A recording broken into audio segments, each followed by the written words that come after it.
joy in the streets, joy in people's houses. Syria celebrated the Setelah pertama kali dikenai sanksi pada tahun 1979, akhirnya Presiden Donald Trump mencabut isolasi yang selama ini membuat Suriah terpinggirkan dari panggung internasional. Pengumuman pencabutan sanksi ini disampaikan langsung oleh Trump saat melakukan kunjungan kenegaraan ke Arab Saudi. Momen ini pun menjadi titik balik bersejarah yang disambut dengan penuh antusiasme oleh rakyat Suriah.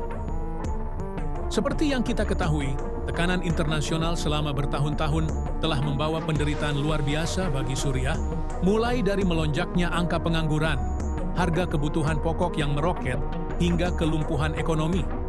Kini, setelah sanksi tersebut resmi dicabut, muncul pertanyaan penting. Apa saja dampak positif yang akan segera dirasakan oleh masyarakat Suriah? Di sisi lain, jika Arab Saudi berhasil meyakinkan Amerika Serikat untuk membuka kembali hubungan dengan Suriah, maka Qatar pun akan menjadikan Gaza sebagai agenda utama berikutnya.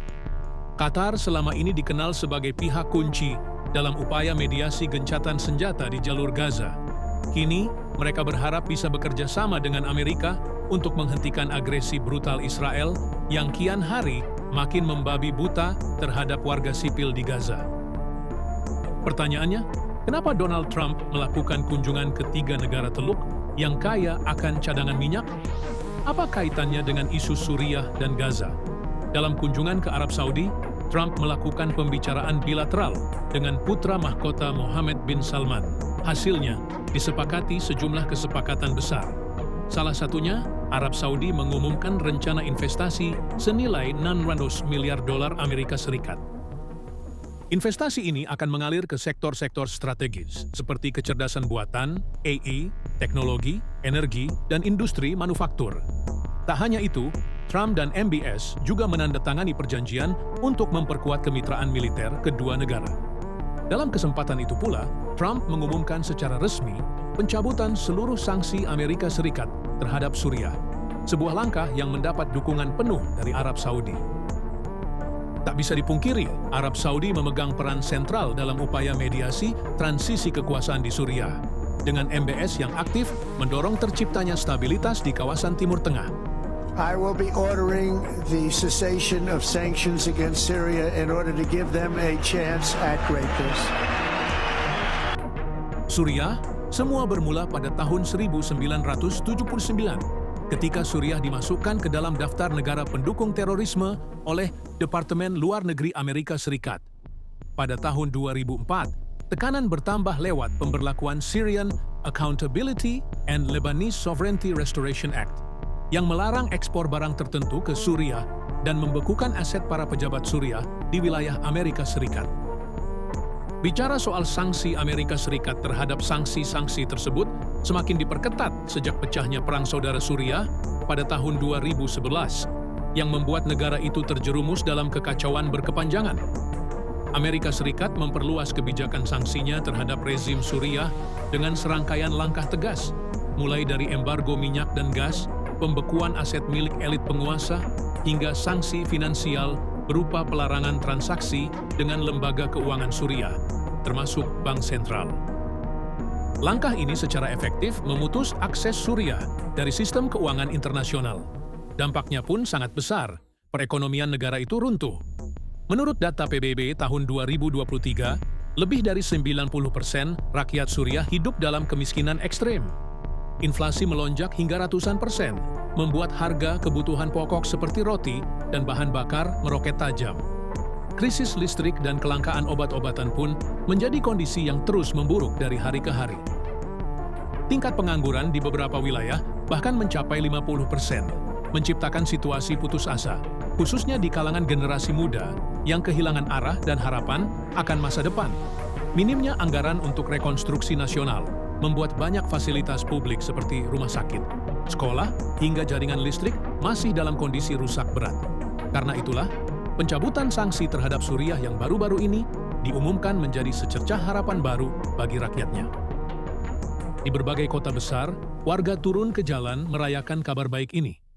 Mereka menyambutnya dengan sukacita karena percaya akan adanya peluang untuk kehidupan yang lebih baik. Dengan sanksi yang kini telah dicabut, Suriah kembali memiliki peluang untuk mengeksplorasi dan mengekspor sektor minyaknya, yang dulunya menyumbang sekitar 25% pendapatan nasional. Pendapatan dari sektor ini bisa digunakan untuk membiayai pembangunan kembali infrastruktur yang hancur. Tak hanya itu, negara-negara Teluk seperti Arab Saudi dan Uni Emirat Arab diperkirakan akan menggelontorkan dana miliaran dolar untuk membiayai proyek-proyek infrastruktur, termasuk pembangunan kembali rumah sakit dan sistem kelistrikan yang stabil. Suriah juga kini bisa kembali mengimpor barang-barang penting seperti makanan dan obat-obatan dengan harga yang lebih terjangkau, yang pada gilirannya akan membantu menurunkan laju inflasi yang sebelumnya tak terkendali. Singkatnya, pencabutan sanksi ini menjadi momentum penting dalam sejarah Suriah. Dan tak bisa dipungkiri, Arab Saudi patut diberi penghargaan karena memainkan peran besar dalam meyakinkan Donald Trump untuk mengambil keputusan ini. Kita bisa melihat sendiri bagaimana rakyat Suriah dengan bangga mengibarkan bendera Arab Saudi sebagai bentuk terima kasih atas dukungan yang telah mereka terima. Jelas, ini adalah kabar baik. Dan sekali lagi, ini menjadi babak baru yang menentukan bagi masa depan Suriah, negara dengan jumlah penduduk mencapai 24 juta jiwa. Trump akan membawa isu Gaza ke meja pembicaraan berikutnya. Setelah sebelumnya mencabut sanksi terhadap Suriah dalam lawatannya ke Arab Saudi, ini di perjalanannya ke Qatar, Trump dihadapkan pada agenda baru, konflik Gaza. Seperti kita tahu, Qatar selama ini dikenal sebagai mediator utama dalam negosiasi antara Israel dan Hamas. Dan dengan kehadiran langsung Trump, Qatar berharap dapat mendorong tercapainya kesepakatan gencatan senjata yang konkret. Untuk mendukung itu, Qatar bahkan telah menjanjikan komitmen investasi besar di Amerika Serikat sebagai bagian dari diplomasi timbal balik.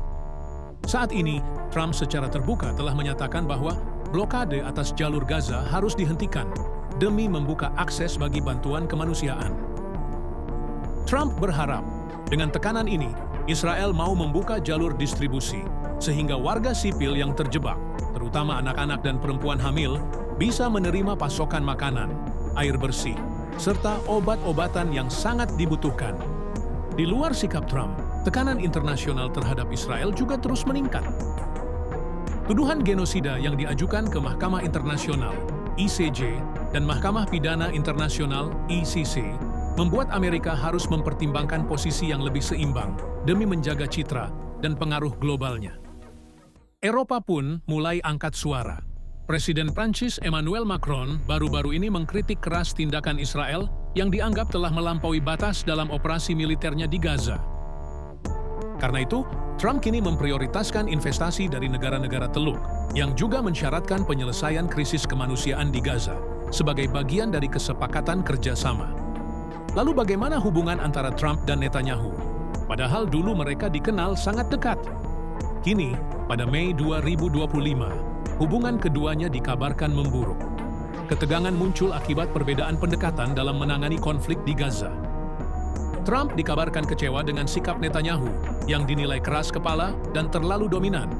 Laporan dari Axios dan Israel Army Radio menyebutkan bahwa sejumlah pejabat senior Israel menuduh Netanyahu mencoba menentang kebijakan Amerika. Salah satu contohnya adalah penolakan Netanyahu terhadap proposal gencatan senjata permanen di Gaza.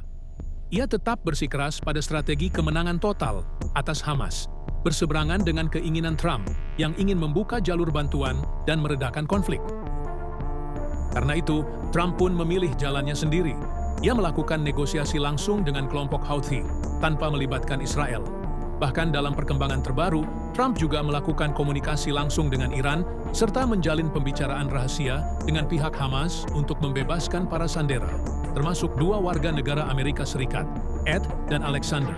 Semua itu dilakukan tanpa sepengetahuan atau persetujuan dari Netanyahu. Netanyahu bahkan menuduh bahwa langkah Trump tersebut melemahkan keamanan nasional Israel. Ia menilai perundingan semacam itu tanpa koordinasi dengan Israel akan memberikan sinyal buruk bagi sekutu dan musuh sekaligus. Tindakan ini jelas memicu kemarahan Israel. Selama lawatannya ke Timur Tengah dari tanggal 13 hingga 16 Mei 2025, Donald Trump tampaknya secara sengaja menghindari Israel dalam diskusi terkait perluasan Abraham Accords, sebuah kesepakatan normalisasi hubungan antara Israel dan negara-negara Arab yang sebelumnya difasilitasi Amerika Serikat pada tahun 2020. Di sisi lain, Israel sendiri tengah berada dalam tekanan besar. Perdana Menteri Benjamin Netanyahu menghadapi kritik tajam karena dianggap menghambat perluasan kesepakatan tersebut, terutama akibat pendekatannya yang keras terhadap Palestina serta penolakannya untuk melakukan kompromi. Media Israel Hayom melaporkan bahwa rencana perdamaian untuk Gaza yang digagas oleh Gedung Putih dan didukung oleh sebagian pejabat Israel tidak sejalan dengan agenda koalisi sayap kanan yang dipimpin Netanyahu. Hal inilah yang kemudian mendorong Amerika Serikat untuk lebih fokus menjalin dialog dan kerja sama dengan negara-negara Arab, tanpa harus melibatkan Israel dalam setiap prosesnya. Hasilnya, kunjungan Trump ke kawasan Timur Tengah di bulan Mei 2025 ini telah melahirkan gelombang perubahan yang luar biasa dan bersejarah. Pencabutan sanksi terhadap Suriah saat di Arab Saudi membuka peluang baru bagi 24 juta penduduk negara tersebut, memberi harapan baru setelah puluhan tahun hidup dalam tekanan ekonomi dan penderitaan berkepanjangan. Sementara itu, pertemuan di Qatar menjadi momen penting bagi Trump dalam mendorong solusi atas krisis kemanusiaan di Gaza. Meski proses ini tidak lepas dari ketegangan hubungan dengan Netanyahu serta dinamika geopolitik yang rumit, langkah Trump tetap menunjukkan arah baru dalam pendekatan Amerika terhadap konflik di Timur Tengah. Didukung oleh komitmen investasi besar dari negara-negara Teluk, strategi Trump semakin menegaskan visinya untuk menata ulang peta kawasan, dari pemulihan Suriah hingga terciptanya perdamaian di Gaza. Dunia kini menyaksikan dengan penuh perhatian, menanti apakah langkah berani ini benar-benar akan menjadi jalan menuju kedamaian dan kemakmuran, atau justru membuka babak baru ketidakpastian di wilayah yang telah lama bergolak. Timur Tengah kini berada di titik persimpangan sejarah antara harapan dan risiko. Apakah langkah Trump akan menjadi titik balik menuju perdamaian sejati, atau hanya menjadi episode baru dalam perjuangan panjang yang belum berakhir?